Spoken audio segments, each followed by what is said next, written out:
jadwal kan pasti ini ya, apa libur dari aku mau minta tolong gantiin jadwal aku yang pagi ini, kalau misalnya kamu bisa hari ini aja. Dilaporkan juga kami memperoleh datanya yang bersangkutan dalam kondisi sehat.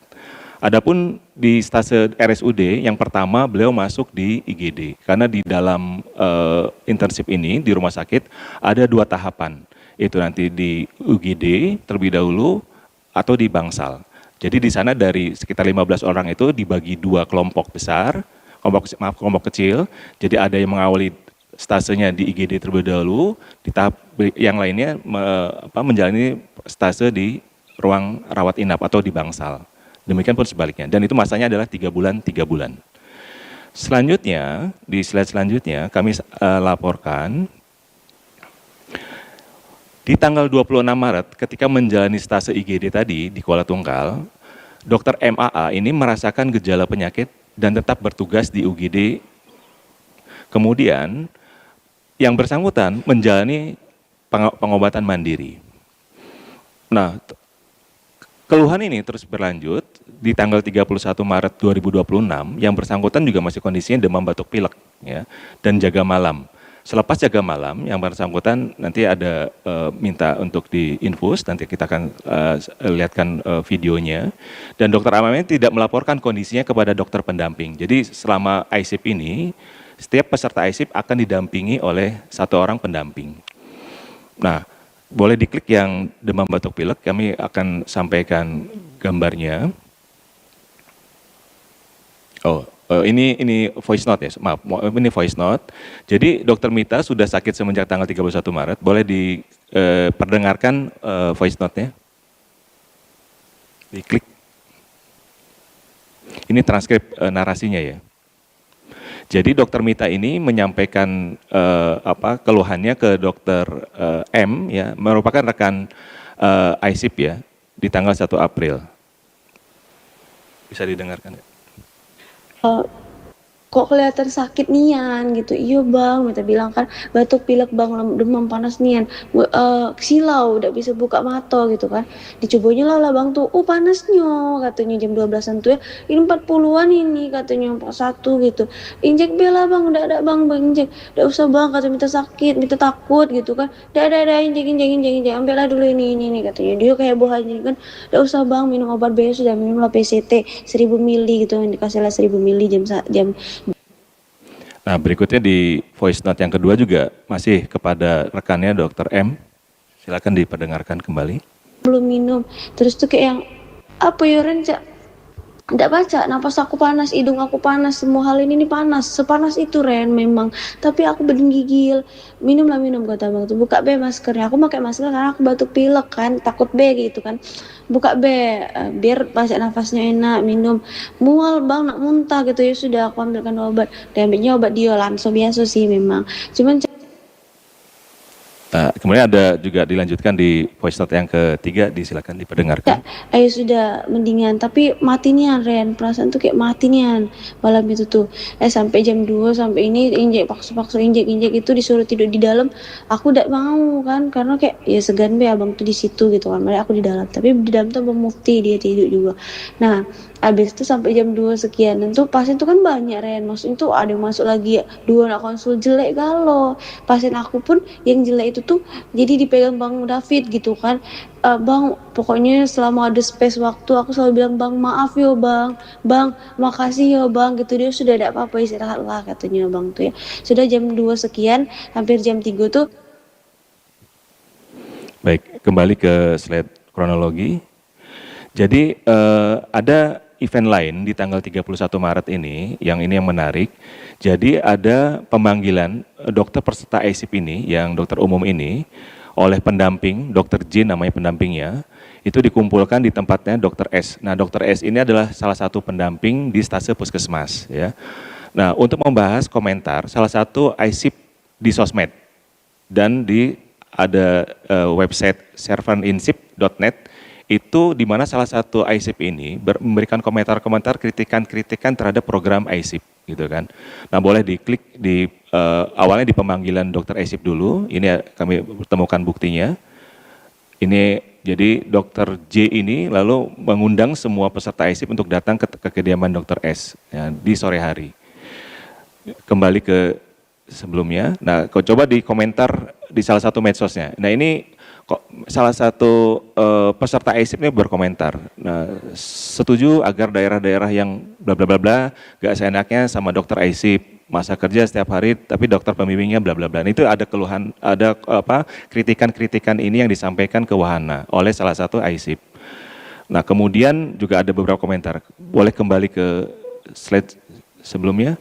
Nah di salah satu website server insip.net ini adalah website yang dimana isinya itu menampung berbagai keluhan program-program internship ini yang memang salah satu rekan ISIP di Rumah Sakit Dr.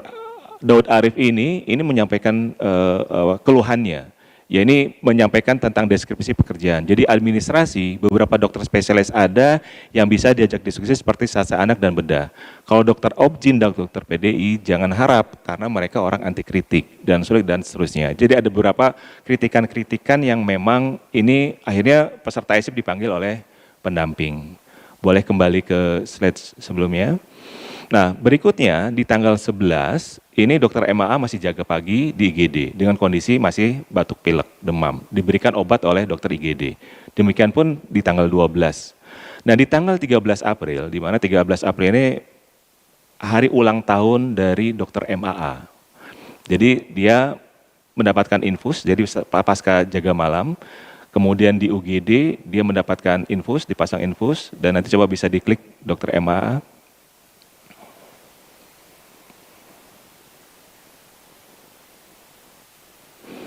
Bisa diklik videonya, boleh. Jadi di video pertama itu dokter MAA diinfus oleh dokter Jaga, ya, dapat jenis obat.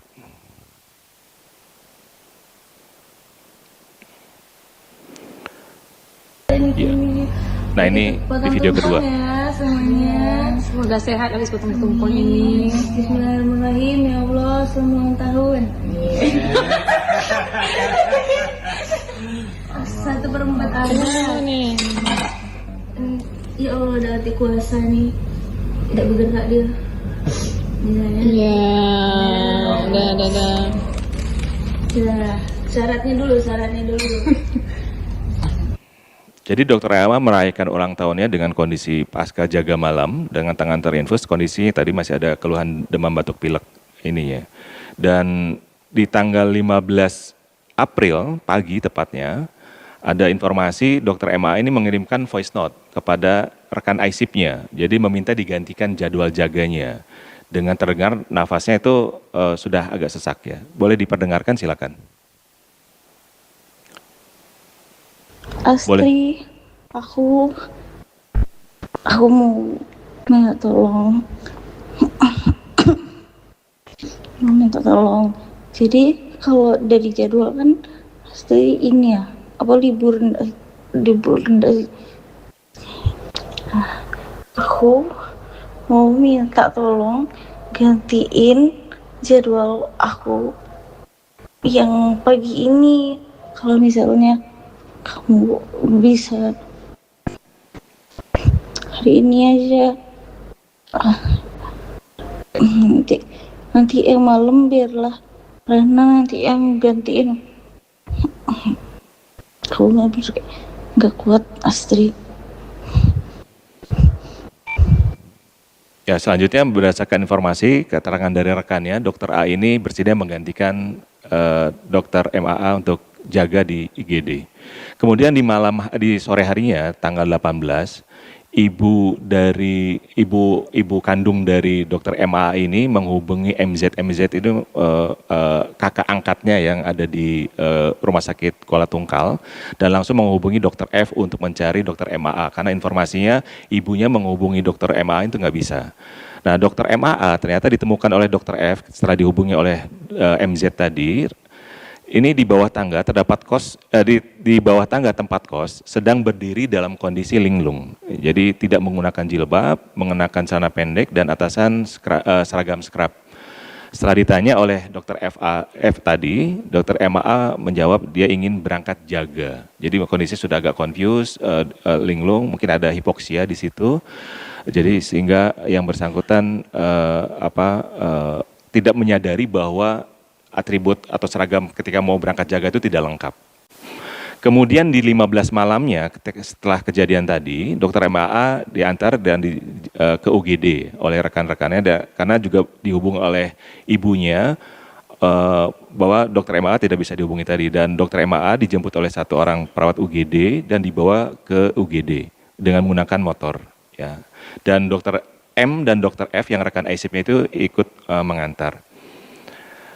Selanjutnya, di slide selanjutnya, nah ini di tanggal 15 sampai tanggal 20 April, selanjutnya MAA dirawat. Ya, setelah masuk UGD tadi, kemudian dirawat di Daud Arif, dan 20 April, tepatnya di jam 12.44, yang bersangkutan diperbolehkan pulang sejak pagi oleh dokter penanggung jawab pasien, namanya dokter T.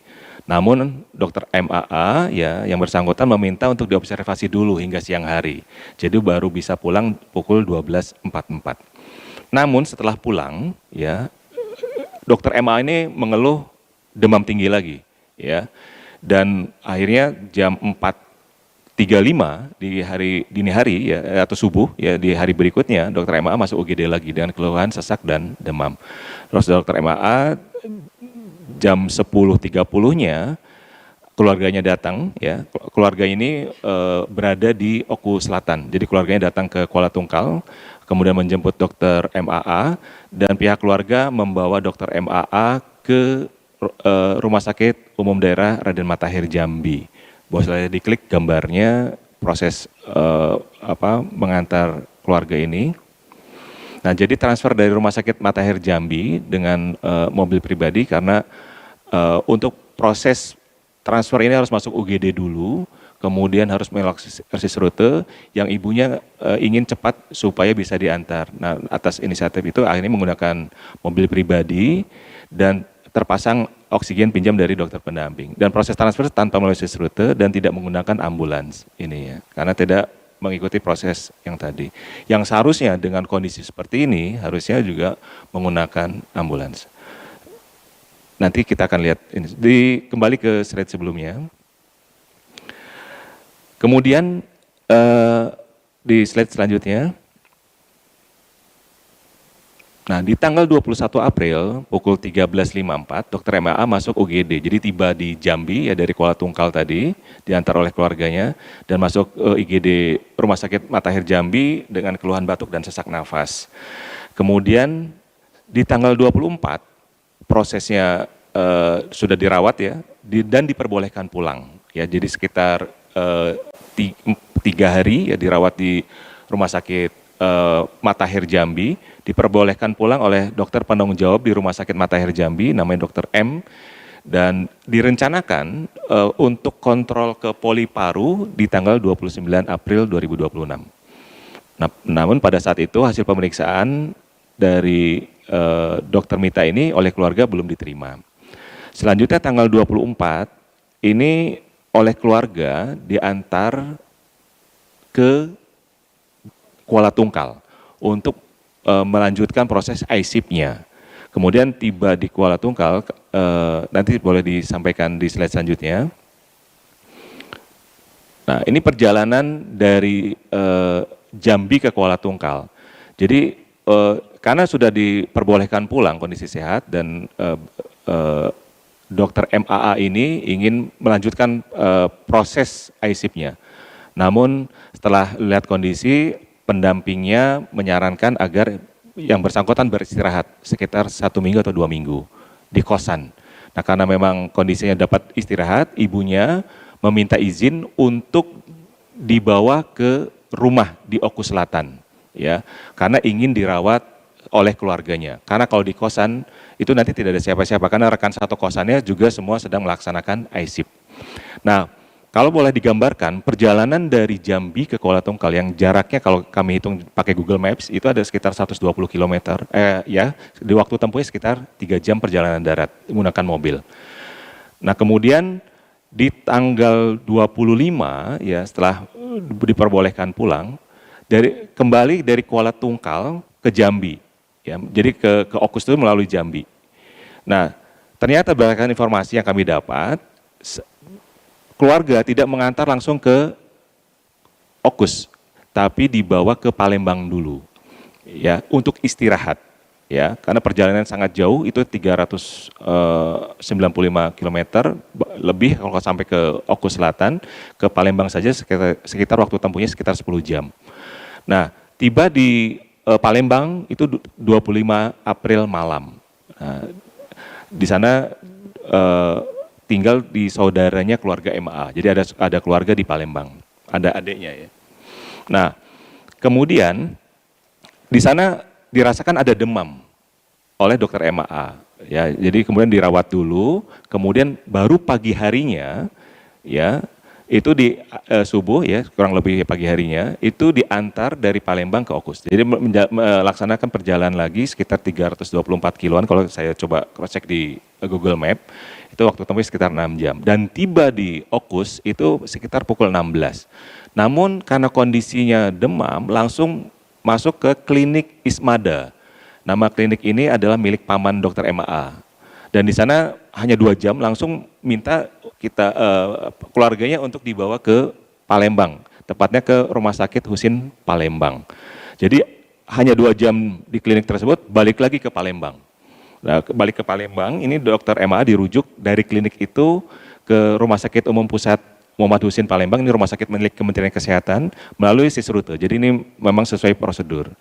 Kemudian di 27 April dini hari tiba di Husin. Jadi perjalanannya sekitar 7 jam ya, perjalanan jam 6 berangkat, jam 1 dini hari tiba di Husin. Di slide selanjutnya kami sampaikan tiba di Husin pukul 1 dini hari. Kemudian di Rumah Sakit Husin Palembang, akhirnya karena kondisi penyakitnya adalah penyakit infeksi, maka prosedurnya dirawat di ruang isolasi infeksi. Jadi dokter MAA pukul 3 dirawat di ruang isolasi infeksi. Karena kondisinya menurun, dokter MAA akhirnya masuk ICU. Karena ada gangguan paru, ya, bernafasnya berat, maka perlu alat bantu pernafasan. Jadi dipasang ventilator. Itu sekitar pukul 16. Dan dokter MA dirawat di ICU hingga wafat, ya, dengan kondisi penyakit paru berat di Rumah Sakit Husin. Nah, kemudian kami coba slide selanjutnya menyampaikan hasil investigasi lain bahwa sebetulnya di sini kami coba mencermati dan kita sama-sama tadi sudah sampaikan oleh Pak Menteri, kita ingin melakukan perbaikan dari upaya program-program ISIP Kemenkes ini supaya kedepannya